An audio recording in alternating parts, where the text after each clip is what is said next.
اللہ الرحمن الرحیم السلام علیکم ورحمۃ اللہ وبرکاتہ. اہلا وسہلا. سبق نمبر 5. اس سے پہلے سبق میں آپ نے حقوق اربعہ کے متعلق پڑھا تھا، جس میں سے حق رابع یہ تھا کہ ادائیگی دین، تجہیز و تکفین، نفاذ وصیت کے بعد ورثاء کے درمیان بچا ہوا مال تقسیم ہوگا. لیکن وہاں یہ وضاحت نہیں تھی کہ کس اعتبار سے تقسیم ہوگا، لہٰذا آج کے سبق میں یہ بیان کیا جائے گا کہ یہ تقسیم کس ترتیب اور کس اعتبار سے ہوگی. پہلے خلاصتاً سمجھ جائیں، پھر عبارت کی توضیح ہوگی. پہلا حق، ترکہ سب سے پہلے اصحاب الفرائض کو ملے گا. اصحاب الفرائض یا ذوی الفروض وہ ورثاء ہیں جن کے حصے شریعت میں متعین ہیں. دوسرا حق، ذوی الفروض کے بعد ترکہ عصبہ نسبی کو ملے گا. عصبہ میت کے وہ رشتہ دار ہیں جو ذوی الفروض سے بچا ہوا ترکہ لے لیتے ہیں، اور ذوی الفروض نہ ہو تو سارے کا سارا ترکہ لے لیتے ہیں. عصبہ کی دو قسمیں ہیں، عصبہ نسبی اور عصبہ سببی. عصبہ نسبی وہ ہے کہ جن کا میت سے ولادت کا تعلق ہوتا ہے، جبکہ عصبہ سببی وہ ہے جن کا میت سے عتاق کا یعنی آزادی وغیرہ کا تعلق ہوتا ہے. پھر عصبہ نسبی کی 3 قسمیں ہیں، عصبہ بنفسہ، عصبہ بغیرہ اور عصبہ مع غیرہ. اس کی توضیح یا اس کی تفصیل انشاءاللہ آپ اگلے اسباق میں پڑھیں گی. تیسرا حق، ذوی الفروض اور عصبہ نسبی نہ ہو تو ترکہ عصبہ سببی کو ملتا ہے. عصبہ سببی مولا العتاقہ ہے، یعنی غلام کو آزاد کرنے والا. سبب کا معنی ہے تعلق. آزاد کرنے والے کا چونکہ میت سے نسبی رشتہ نہیں ہوتا مگر آزاد کرنے کا تعلق ہوتا ہے، اس لیے اس کو عصبہ سببی کہا جاتا ہے. چوتھا حق، اگر میت کو آزاد کرنے والا فوت ہو گیا ہو تو اس کے عصبہ بنفسہ کو یعنی اس کے بیٹے، باپ، بھائی، بھتیجے اور چچا زاد وغیرہ کو ترکہ ملے گا. اور اگر یہ بھی نہ ہو تو اگر آزاد کرنے والا کسی کا غلام تھا تو اس کے آزاد کرنے والے آقا کو ترکہ ملے گا. یعنی جیسے پہلے میت کے عصبہ نسبی میں ترکہ تقسیم ہوتا ہے، نسبی نہ ہو تو پھر سببی میں ہوتا ہے، اسی طرح عصبہ نسبی وغیرہ نہ ہو، اس کے سببی بھی نہ ہو تو پھر دیکھا جائے گا کہ عصبہ سببی میں جو اس کا معتق تھا، اس کا آزاد کرنے والا تھا، کیا اس کا کوئی عصبہ نسبی موجود ہے تو پھر ان کو دیا جائے گا.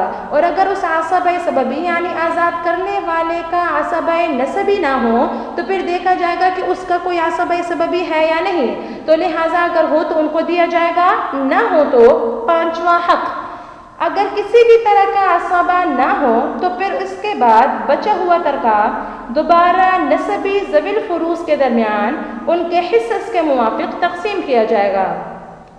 لیکن زوجین کو نہیں دیا جائے گا کیونکہ وہ نسبی وارث نہیں ہے، سببی ہے، یعنی ان کے درمیان رشتہ زوجیت موجود ہے، رشتہ زوجیت کی وجہ سے وارث ہے وہ.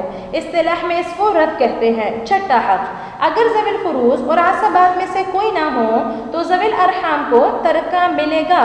ذوی الارحام کی تفصیل آپ انشاءاللہ پڑھیں گی. اب صرف اتنا سمجھ جائیں کہ ارحام رحم یا رحم کی جمع ہے جس کا معنی ہے بچہ دانی. اس کا اطلاق قرابت اور رشتہ داری پر ہوتا ہے، خواہ وہ باپ کی جانب سے ہو یا ماں کی جانب سے ہو. اصطلاح میں ذوی الارحام ہر اس رشتہ دار کو کہا جاتا ہے جو نہ تو اصحاب الفرائض میں سے ہو اور نہ عصبات میں سے ہو، یعنی الذین لہم قرابۃ، کہ جن کا قرابت کا تو کوئی تعلق ہوتا ہے، ولیسوا بعصبۃ، لیکن وہ عصبہ نہیں ہوتے، ولا ذوی سہم، اور نہ ان کا کوئی حصہ ہوتا ہے، یعنی وہ اصحاب الفرائض میں سے نہیں ہوتے، جیسے پھپھی، ماموں، خالہ وغیرہ. اس کے بعد 7واں حق، ذوی الارحام بھی نہ ہو تو مولا الموالات کو ترکہ دیا جائے گا. موالات کا معنی ہے دوستی کرنا. فقہ کی اصطلاح میں ایک خاص قسم کے معاہدے کو مولا الموالات کہا جاتا ہے. 8واں حق، ان اوپر کے ذکر کیے گئے ورثاء میں سے کوئی نہ ہو تو وہ شخص وارث ہوگا جس کے لیے میت نے اپنے غیر سے نسب کا اقرار کیا ہے.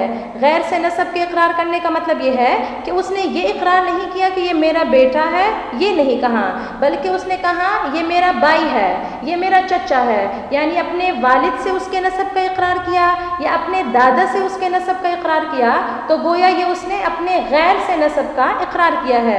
یعنی کسی مجہول النسب کے بارے میں یہ کہا ہو کہ یہ میرا بھائی ہے یا یہ میرا چچا ہے اور اس کے اقرار سے اس کا نسب اس غیر سے ثابت نہ ہوا ہو، لیکن اقرار کرنے والے نے اپنے اقرار سے موت تک رجوع بھی نہ کیا ہو، تو مقر لہو یعنی جس کے لیے یہ اقرار کیا گیا، جس کے لیے یہ نسب ثابت کیا گیا، بھائی یا چچا ہونے کی حیثیت سے وہ وارث ہوگا۔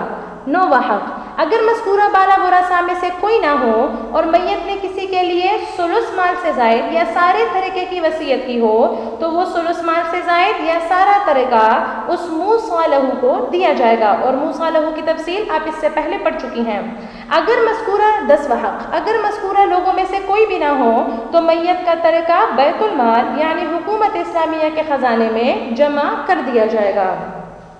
اب عبارت ترتیب و تقسیم الترکتی، ترکے کی تقسیم کی ترتیب کے بیان میں، فیبدأ باصحاب الفرائض، بس اصحاب الفرائض سے شروع کیا جائے گا، وهم الذین سہام مقدرۃ فی کتاب اللہ تعالی، اور یہ وہ وارثین ہیں جن کے لیے قرآن میں حصے مقرر ہیں، جن کے لیے قرآن میں حصے مقدر ہیں، ثم بالعصبات من جہت النسبتی، پھر ان عصبات سے تقسیم شروع ہوگی جو نسب کے لحاظ سے ہیں، والعصبۃ کل من یأخذ ما ابقته اصحاب الفرائض، اور عصبہ ہر وہ وارث ہے جو اصحاب الفرائض سے بچے ہوئے مال کو لے لے، وعند الانفراد یحرز جمیع المال، اور تنہا ہونے کی صورت میں پورا مال سمیٹ لے، پورا مال محفوظ اور جمع کر لے، ثم بالعصبۃ من جہت النسب، من جہت السبب، پھر ان عصبات سے تقسیم شروع ہوگی جو سبب کے اعتبار سے ہو،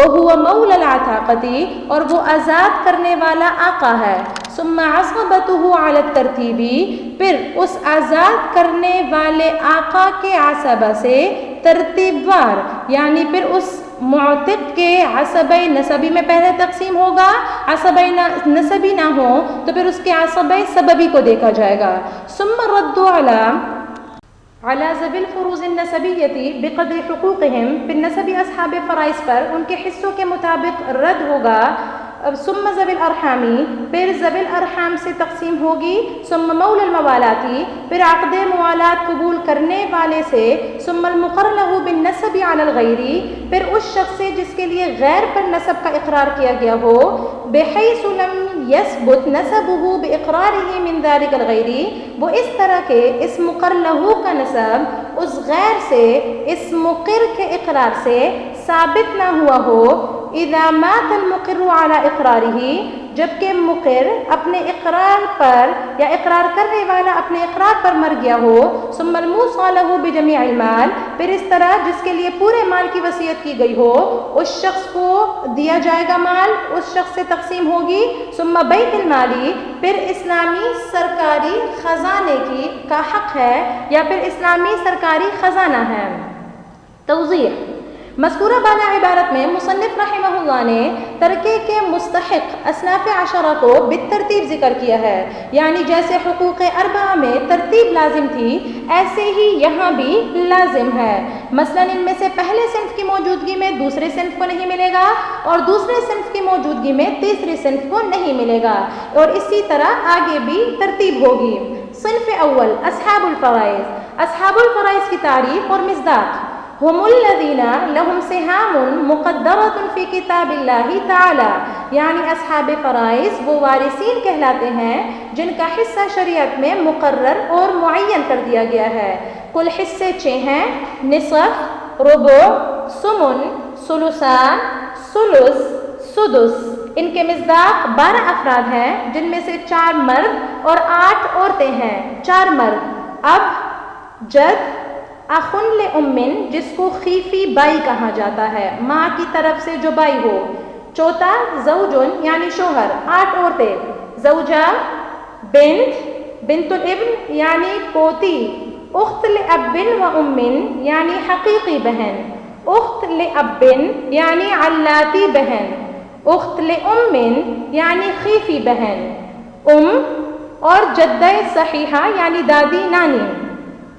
ان 12 افراد میں سے 10 ذوی الفروض نسبی ہیں جبکہ دو یعنی زوجین ذوی الفروض سببی ہے۔ اصحاب الفرائض کے مقدم ہونے کی وجہ دلیل نقلی عن ابن عباس رضی اللہ تعالی عنہ عن النبی صلی اللہ علیہ وسلم قال الحقوا الفرائض بأهلها الحقوا الفرائض بأهلها فما تركت الفرائض فللأولى رجل ذکر۔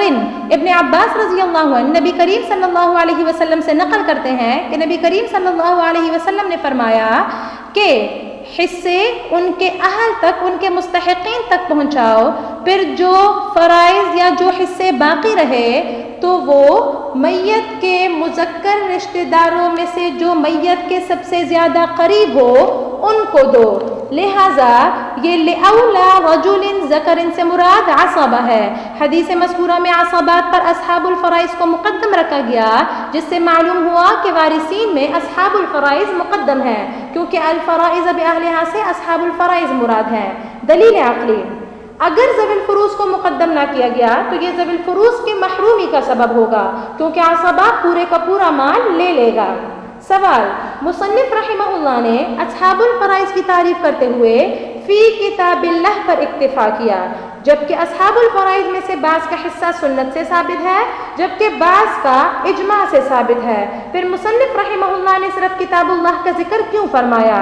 یعنی لہم سہام مقدرۃ فی کتاب اللہ تعالی ہی صرف کیوں فرمایا؟ سنت اور اجماع کا ذکر کیوں نہیں کیا؟ تو اس کا جواب یہ دیا گیا، پہلا جواب کہ اصحاب الفرائض کے سہام یعنی حصص کتاب اللہ، سنت اور اجماع تینوں میں بیان ہوئے ہیں، لیکن مصنف رحمہ اللہ نے کتاب اللہ پر اکتفا کیا اقوا کا اعتبار کرتے ہوئے، قوی کا اعتبار کرتے ہوئے۔ دوسرا جواب، ادلہ ثلاثہ کا تذکرہ ابھی ہوا تھا۔ ادلہ ثلاثہ سے مراد کتاب اللہ، سنت رسول اور اجماع امت، ان کا تذکرہ ابھی پچھلے سبق میں ہوا تھا کہ یقسم الباقی بین ورثتہ بالکتاب والسنت واجماع الامہ، لہٰذا وہ ذہنوں میں موجود تھا، اسی لیے صرف ایک ہی کو ذکر کر کے تینوں کی طرف اشارہ کر دیا گیا۔ تیسرا جواب، اصحاب الفرائض میں سے اکثر یعنی 9 افراد کا حصہ کتاب اللہ میں موجود ہے، اس لیے اکثر کا اعتبار کرتے ہوئے کتاب اللہ پر اکتفا کیا گیا۔ صنف ثانی، ثم بالعصبات من جہت النسبی، اصحاب الفرائض کے بعد عصبہ نسبی مال کے وارث ہوتے ہیں۔ اب عصبہ کی تعریف کیا ہے؟ تو عصبہ کے متعلق آتا ہے کہ عصبۃ عاصب کی جمع ہے اور اس کی جمع الجمع عصبات آتی ہے۔ مذکر مؤنث واحد اور جمع سب کے لیے اس میں جنس کی طرح استعمال ہوتا ہے۔ عصبہ مرد کے پدری رشتہ دار کو کہتے ہیں، یعنی باپ کی جانب سے جو رشتہ دار ہوتے ہیں، اور اس کا لغوی معنی گھیرنا اور احاطہ کرنا ہے۔ وجہ تسمیہ، عصبہ بھی میت کو چاروں طرف سے اپنے گھیرے میں لیے رہتے ہیں، اس طرح کہ اوپر باپ کا رشتہ، نیچے بیٹے کا رشتہ، ایک طرف بھائی کا رشتہ جبکہ دوسری طرف چچا کا رشتہ ہوتا ہے، اس لیے ان کو عصبہ کہا جاتا ہے۔ اصطلاحی تعریف، عصبہ میت کے وہ رشتہ دار ہیں جن کا حصہ قرآن اور حدیث میں متعین نہیں ہے، بلکہ وہ تنہا ہونے کی صورت میں تمام ترکہ اور ذوی الفروض کے ساتھ باقی ماندہ یا باقی بچے ہوئے ترکے کے مستحق ہوتے ہیں۔ جیسا کہ اس کتاب میں تعریف کی گئی کہ والعصبۃ کل من یأخذ ما ابقته اصحاب الفرائض وعند الانفراد یحرز جمیع المال، یعنی عصبات وہ لوگ کہلاتے ہیں جو تنہا ہونے کی صورت میں پورا مال لے لیتے ہیں اور اصحاب الفرائض کی موجودگی میں ان سے بچا ہوا مال لیتے ہیں۔ عصبات کی تقسیم، تو عصبہ کی 2 قسمیں ہیں، عصبہ نسبی، عصبہ سببی۔ پھر عصبہ نسبی کی 3 قسمیں ہیں، بنفسہ، بغیرہ اور مع غیرہ۔ تفصیل پڑھیں گے انشاءاللہ۔ یہاں چند سوالات ہوتے ہیں۔ پہلا سوال، ثم بالعصبات، مصنف رحمہ اللہ نے عصبات کو صیغہ جمع کے ساتھ کیوں ذکر کیا؟ تو اس کا جواب یہ دیا گیا کہ عصبات نسبی کی مختلف قسمیں ہیں جو کہ ابھی بتائیں، بنفسہ، بغیرہ اور مع غیرہ، تو ان تمام اقسام کی طرف اشارہ کرنے کے لیے صیغہ جمع ذکر کیا گیا۔ دوسرا سوال، عصبہ نسبی کو عصبہ سببی پر کیوں مقدم کیا گیا؟ تو اس کا جواب یہ دیا گیا کہ عصبات نسبی کو ان کے قوی ہونے کی وجہ سے عصبہ سببی پر مقدم کیا گیا ہے۔ تیسرا سوال، اگر عصبہ نسبی کو سببی پر حق تقدم حاصل ہے تو پھر چاہیے کہ اصحاب الفرائض نسبی کو اصحاب الفرائض سببی پر حق تقدم حاصل ہوتا. اصحاب الفرائض نسبی باقی جتنے ہیں وہ تمام، اور اصحاب الفرائض سببی زوجین ہیں. تو اس کا جواب یہ دیا گیا کہ اصحاب الفرائض خواہ نسبی ہو یا سببی، ان میں سے ہر ایک کا حصہ ادلہ ثلاثہ میں بیان کر دیا گیا ہے، جس کی وجہ سے ان کے درمیان کوئی تقدم و تأخر کا فرق نہیں ہوگا. نسب اور سبب میں تقدم و تأخر کے اعتبار سے فرق نہیں ہوگا، جبکہ عصبات ان کا کوئی حصہ معین نہیں ہے، اس لیے نسب اور سبب کے درمیان تقدم و تأخر کا فرق باقی رہے گا. اگلا سوال یہ ہے کہ اصحاب الفرائض بھی جب عصوبت سے خالی ہو، یعنی صرف تنہا اصحاب الفرائض ہو، تو وہ تمام مال جمع کر لیتے ہیں، اور اسی طرح عصبات بھی جب اصحاب الفرائض نہ ہو اور وہ تنہا ہو تو تمام مال لے لیتے ہیں. تو لہٰذا تمام مال لینے میں تو دونوں شریک ہوئے، تو پھر عصبہ اور اصحاب الفرائض میں فرق کیا رہ گیا؟ تو اس کا جواب یہ دیا گیا کہ اصحاب الفرائض اور عصبات میں فرق یہ ہے کہ اصحاب الفرائض جو تمام مال جمع کرتے ہیں وہ دو جہتوں سے ہوتا ہے. ایک جہت کہ وہ اپنے بطور فرض کے لیتے ہیں، اپنا حصہ لیتے ہیں، اور دوسرا بطور رد کے لیتے ہیں، جبکہ عصبات صرف بطور عصبہ کے تمام مال جمع کرتے ہیں. اس اعتبار سے دونوں کے درمیان فرق ظاہر ہو گیا. صنف ثالث ثم بالعصبة من جهة السبب وهو مولى العتاقة. عصبات نسبی کے عدم موجودگی میں، یعنی اگر عصبات نسبی نہ ہو تو پھر عصبہ سببی وارث ہوتا ہے. عصبہ سببی سے مراد آزاد کرنے والا یعنی معتق. مثلا میت کسی وقت غلام تھا، اس کے آقا نے اس کو آزاد کر دیا، تو اگر یہ آزاد شدہ غلام مر جائے اور اس کے نہ اصحاب الفرائض ہو نہ عصبات نسبیہ وغیرہ موجود ہو، تو ایسی صورت میں اس میت کا آزاد کرنے والا یعنی اس کا معتق اس کے طریقے کا مستحق ہوگا. صنف رابع ثم عصبته على الترتیب، یعنی اگر عصبہ سببی مولا العتاقہ معتق آزاد کرنے والا نہیں ہے تو پھر اس کے عصبہ کو مال دیا جائے گا ترتیب کا لحاظ رکھ کر، یعنی پہلے مولا العتاقہ کے عصبات نسبیہ مستحق ہوں گے. اگر وہ نہ ہو تو اس صورت میں عصبات سببیہ کو استحقاق ہوگا، مگر مولا العتاقہ کے عصبہ نسبیہ کے مستحق ہونے کی شرط یہ ہے کہ وہ مولا العتاقہ کے عصبہ بنفسی ہی ہوں، عصبہ بالغیر اور عصبہ مع الغیر نہ ہو، کیونکہ اگر وہ مؤنث یعنی عصبہ بالغیر یا مع الغیر ہوں گے تو وہ محروم ہوں گی. یعنی پہلے تو آپ نے یہ پڑھا تھا کہ مطلقاً میت کے اصحاب الفرائض کو حصہ ملے گا، اصحاب الفرائض نہ ہو تو عصبات کی جانب آئیں گے. عصبات میں پہلے نسبی ہوں گے، نسبی کی 3 قسمیں ہیں، بنفسی ہی کو ملے گا، نہ ہو تو پھر بغیر ہی نہ ہو تو مع غیر ہی کو ملے گا. اگر یہ نہ ہو کوئی بھی تو اس صورت میں پھر عصبہ سببی کی طرف آئیں گے. اگر عصبہ سببی بھی نہ ہو تو پھر عصبہ سببی کے عصبات کی طرف آئیں گے. پہلے عصبات نسبیہ کو دیکھیں گے، عصبات نسبیہ میں سے عصبہ نسبی کی صرف ایک قسم کو لیں گے، یعنی بنفسی ہی کو، بغیر ہی اور مع غیر ہی کو نہیں لیں گے. جبکہ اگر عصبات نسبیہ میں بنفسی ہی نہ ہو تو پھر ایسی صورت میں عصبات سببیہ کی طرف رجوع ہوگا، یعنی ایسی صورت میں ترکہ عصبات سببیہ کو ملے گا، بغیر ہی مع غیر ہی وغیرہ کو نہیں ملے گا. لہٰذا آج کے لیے یہ 4 حصص کافی ہے. انشاءاللہ اگلے سبق میں باقی جتنے حصص رہ گئے یا جتنے حقوق رہ گئے ان کی تفصیل بیان ہوگی. لہٰذا جو سمجھ آیا وہ یاد بھی کر لیجئے اور کاپی میں لکھ بھی لیجئے، جو سمجھ نہیں آیا تو پھر وہ پوچھ لیجئے. جزاکم اللہ خیرا، احسن الجزاء فی الدارین. السلام علیکم ورحمۃ اللہ وبرکاتہ.